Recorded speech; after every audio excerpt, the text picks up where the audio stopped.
नमस्कार दोस्तों, आप सभी का स्वागत है हमारे चैनल पर। आशा करती हूँ कि आप सब ठीक और स्वस्थ होंगे। तो चलिए इसी के साथ बढ़ते हैं आज की मुख्य खबरों की ओर।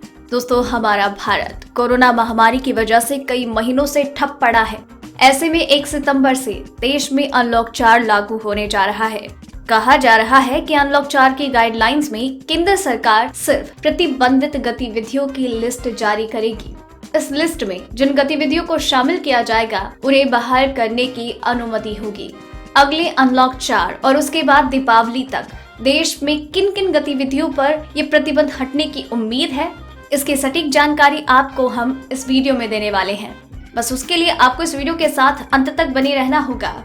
तो चलिए अब आपको दोस्तों ले चलते हैं आज की मुख्य सुर्खियों की ओर, जहां आपको सबसे पहले बताएंगे देश में कोरोना का क्या है हाल। वहीं बताएंगे अनलॉक 4 1 सितंबर से चल सकती है मेट्रो ट्रेन, स्कूल कॉलेज अभी नहीं खुलेंगे। साथ ही बताएंगे नए कारोबारियों की मोदी सरकार ने की राह आसान, महज 3 दिन में होगा ये काम। वहीं यूएन में भारत ने पाकिस्तान की खोली पोल, कहा कई बार दोहराया झूठ सच नहीं हो सकता। इसी के साथ अगली खबर में आपको बताएंगे आज आपके राज्य का मौसम का हाल। वहीं बताएंगे डीजल और पेट्रोल की आज के दाम। साथ ही बताएंगे कोरोना वैक्सीन काउंटडाउन, आज भारत बढ़ाएगा बड़ा कदम, होगा आत्मनिर्भर। बड़ी खबर, ड्राइविंग लाइसेंस और बाकी डॉक्यूमेंट्स को लेकर सरकार का बड़ा आदेश, दी बड़ी राहत। साथ ही बताएंगे सिर्फ व्हाट्सएप पर एक मैसेज करने से आपके घर पहुंचेगा एटीएम। जी हाँ दोस्तों, ऐसी और भी कई बड़ी खबर और अपडेट निकल कर आ रही है जिनकी सटीक जानकारी आपको इस वीडियो में देंगे। लेकिन उससे पहले आपसे एक छोटी सी रिक्वेस्ट है।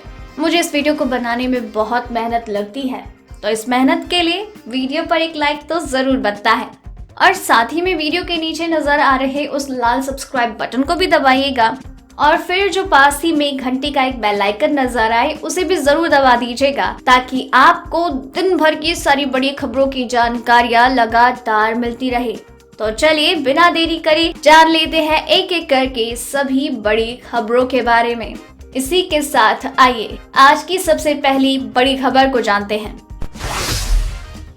भारत में कोरोना वायरस के मामले बढ़ने का सिलसिला जारी है। स्वास्थ्य मंत्रालय द्वारा मंगलवार सुबह जारी किए गए आंकड़ों के अनुसार देश में कोरोना संक्रमितों की संख्या 31,67,323 हो गई। पिछले 24 घंटों में सोमवार सुबह 8 बजे से लेकर मंगलवार सुबह 8 बजे तक कोरोना के 60,975 नए मामले सामने आए, जबकि 848 लोगों की जान गई। कुल मृतकों की संख्या 58,390 हो गई है। वहीं अब तक इस वायरस से 24,04,585 लोग ठीक हो चुके हैं। रिकवरी रेट बढ़ोतरी के साथ 75.91% हो गया है। राहत की बात तो ये है कि पिछले 24 घंटे में सर्वाधिक 66,550 कोविड-19 मरीज ठीक होकर घर लौट चुके हैं।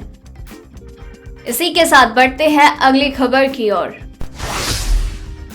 केंद्र सरकार अनलॉक 4 के तहत 1 सितंबर से मेट्रो ट्रेन सेवाओं को शुरू करने की अनुमति दे सकती है। हालांकि इस पर अंतिम फैसला राज्य अपने अपने यहाँ महामारी की स्थिति के हिसाब से लेंगे। इसके अलावा अभी निकट भविष्य में स्कूल कॉलेजेस के खुलने की कोई संभावना नहीं। अधिकारियों ने सोमवार को बताया कि सिनेमा घरों को भी फिलहाल नहीं खोला जाएगा। सरकार इस हफ्ते के अंत तक अनलॉक 4 के दिशा निर्देश जारी कर सकती है। अधिकारियों ने बताया कि अनलॉक 4 में अब तक बंद रखे गए बार को भी खोलने की तैयारी है। हालांकि बैठकर शराब पीने की अनुमति नहीं होगी, इन्हें टेक अवे प्रणाली से चलाने की छूट होगी। एक अधिकारी ने कहा कि स्कूल कॉलेज को तुरंत नहीं खोला जाएगा, लेकिन उच्च शिक्षण संस्थान जैसे विश्वविद्यालय, आईआईटी और आईआईएम को खोलने पर गंभीर चिंतन जारी है। इस पर फिलहाल कोई फैसला नहीं हुआ है। वहीं सिनेमा घरों को भी खोलना बड़ी चुनौती है, क्योंकि सोशल डिस्टेंसिंग का पालन कराना फिल्म निर्माताओं और थिएटर मालिकों के लिए महंगा पड़ सकता है, लिहाजा अभी इन्हें चालू नहीं किया जाएगा।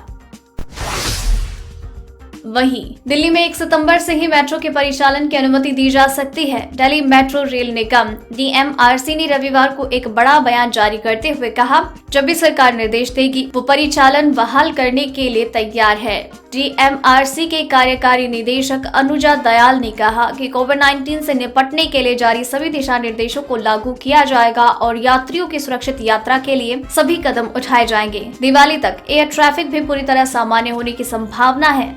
नागरिक उड्डयन मंत्री हरदीप पुरी ने उम्मीद जताई कि दिवाली तक कोविड-19 महामारी से पहले वाली स्थिति आ जाएगी। उन्होंने कहा, तब तक केंद्र सरकार मुंबई, कोलकाता जैसी जगहों से और ज्यादा उड़ानों की अनुमति दे देगा, जिससे यात्रियों की संख्या भी बढ़ेगी।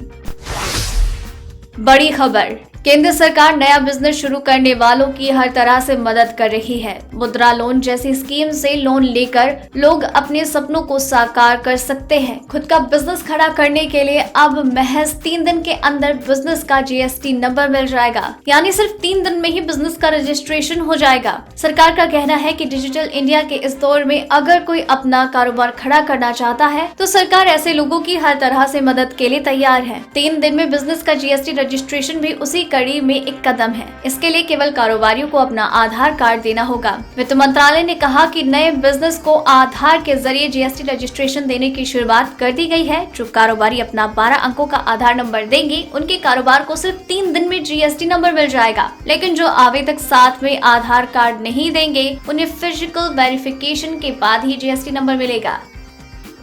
इसी के साथ बढ़ते हैं अगली खबर की ओर। भारत ने सोमवार को संयुक्त राष्ट्र यूएन में पाकिस्तान की कई चालबाजियों की पोल एक साथ खोल दी। भारत ने पाकिस्तान के उस बयान को गलत बताया जिसमें उसने कहा था कि उसके दूत मुनीर अकरम ने संयुक्त राष्ट्र सुरक्षा परिषद में तब बात रखी थी जब ये सत्र गैर सदस्यों के लिए खुला नहीं था। संयुक्त राष्ट्र में भारतीय मिशन ने इस पर सफाई देते हुए कहा, उन्होंने संयुक्त राष्ट्र में पाकिस्तानी मिशन द्वारा दिए गए बयान को देखा है। भारत ने अपने बयान में कहा, पाकिस्तान के कई बड़े झूठ सामने आए हैं। भारतीय मिशन ने कहा, कई बार दोहराया गया झूठ कभी सच नहीं हो सकता। भारत के खिलाफ सीमा पार से आतंकवाद का मुख्य कारक अब उल्टे आरोप लगा रहा है कि वो भारत द्वारा प्रायोजित आतंकवाद का शिकार है। वहीं आज यानी 25 अगस्त को भारत में कोरोना वायरस वैक्सीन की दूसरे फेज का ट्रायल शुरू होगा। इस वैक्सीन को डेवलप ब्रिटेन की ऑक्सफोर्ड यूनिवर्सिटी के वैज्ञानिकों ने किया है, लेकिन उत्पादन पुणे स्थित सीरम इंस्टीट्यूट में किया जा रहा है। पीटीआई के अनुसार सीरम इंस्टीट्यूट की ओर से ही दूसरे फेज का ट्रायल शुरू होगा। फेज 2 ट्रायल काफी अहम होता है क्योंकि फेज 2 ट्रायल के साथ ही बड़े पैमाने पर वैक्सीन के ट्रायल फेज 3 का रास्ता साफ होता है। भारत में तैयार ऑक्सफोर्ड यूनिवर्सिटी की वैक्सीन का नाम कोविशील्ड रखा गया है। पुणे के भारतीय विद्यापीठ मेडिकल कॉलेज एंड हॉस्पिटल में दूसरे राउंड का ट्रायल शुरू होगा। दूसरे फेज के ट्रायल के दौरान स्वस्थ वॉलंटियर्स को कोविशील्ड वैक्सीन की खुराक दी जाएगी। दोस्तों, वीडियो में अभी और भी कई महत्वपूर्ण खबरें बाकी हैं, इसीलिए इस वीडियो के साथ बनी रहिए। तो चलिए बढ़ते हैं अब अगली खबर की ओर। पेट्रोल की कीमतों में इन दिनों लगातार बदलाव जारी है। आज मंगलवार को भी पेट्रोल के दाम में बढ़ोतरी हुई। दिल्ली में आज पेट्रोल 11 पैसे महंगा हो गया। डीजल के दाम पहले जैसे ही हैं। दिल्ली में 25 अगस्त को पेट्रोल की कीमत 11 पैसे बढ़कर 81.73 रुपए प्रति लीटर और डीजल 73.56 रुपए। मुंबई में पेट्रोल 88.39 रुपए और डीजल 80.11 रुपए। कोलकाता में पेट्रोल 83.24 रुपए और डीजल 77.06 रुपए प्रति लीटर। चेन्नई में पेट्रोल 9 पैसे बढ़कर 84.73 रुपए और डीजल 78.86 रुपए प्रति लीटर के हिसाब से बिक रहा है। वहीं देश के अलग अलग हिस्सों में भारी बारिश जारी है। वहीं मौसम विभाग के अनुसार देश के कई राज्यों में अगले 24 घंटे के भीतर भारी बारिश हो सकती है। भारतीय मौसम विज्ञान विभाग के अनुसार अगले 3 दिन यानी 25 से 27 अगस्त तक दिल्ली, एनसीआर समेत हरियाणा, जम्मू, हिमाचल प्रदेश, उत्तराखंड, पश्चिम बंगाल, छत्तीसगढ़, झारखंड और ओडिशा में भारी बारिश होने की संभावना है। देश के उत्तरी भाग में हरियाणा, पंजाब, चंडीगढ़ और उत्तर प्रदेश में 26 और 27 अगस्त को अलग अलग जगहों पर भारी बारिश की संभावना है। मौसम विभाग के अनुसार जम्मू कश्मीर, बाल्टिस्तान, गिलगित, मुजफ्फराबाद, लद्दाख और हिमाचल प्रदेश में ओले गिरने से काफी व्यापक वर्षा होने की संभावना है। 25 से 27 अगस्त के दौरान उत्तराखंड में भारी से बहुत भारी बारिश का खतरा है। केरल में इस पूरे हफ्ते के दौरान हल्की बारिश के साथ अधिक अपेक्षा फिलहाल नहीं है। इसी के साथ बढ़ते हैं अगली खबर की ओर। पश्चिम बंगाल के बीरभूम जिले में एक ऐसा मामला सामने आया जिसे देखने और सुनने के बाद सिर शर्म से झुक जाता है। बीरभूम की एक महिला के साथ कुछ दबंगों ने पहले तो गैंग रेप किया। महिला घटना के बाद किसी तरह अपने गांव पहुंची तो कंगारू अदालत ने महिला और उसके प्रेमी पर ही 60,000 रुपए का जुर्माना लगा दिया। हालांकि मामले की जानकारी मिलने के बाद पुलिस ने गैंग रेप के सभी 5 आरोपियों को गिरफ्तार किया। जानकारी के अनुसार 18 अगस्त को एक आदिवासी विधवा महिला अपने प्रेमी के साथ बाइक से अपने घर मोहम्मद बाजार लौट रही थी। इसी दौरान गाँव के बाहर कुछ दबंगों ने उनकी बाइक को रोक लिया और एक कमरे में कैद करके अगले दिन पास के जंगल में ले जाकर महिला के साथ 5 लोगों ने कथित रूप से गैंग रेप किया। महिला ने बताया कि किसी तरह जब वो अपने गांव पहुंची तो उसे गांव में लगाई गई कंगारू अदालत में पेश किया गया और उस पर 60,000 रुपए का जुर्माना लगाया गया। अधिकारी ने कहा, कथित कंगारू अदालत की जांच शुरू कर दी गई है।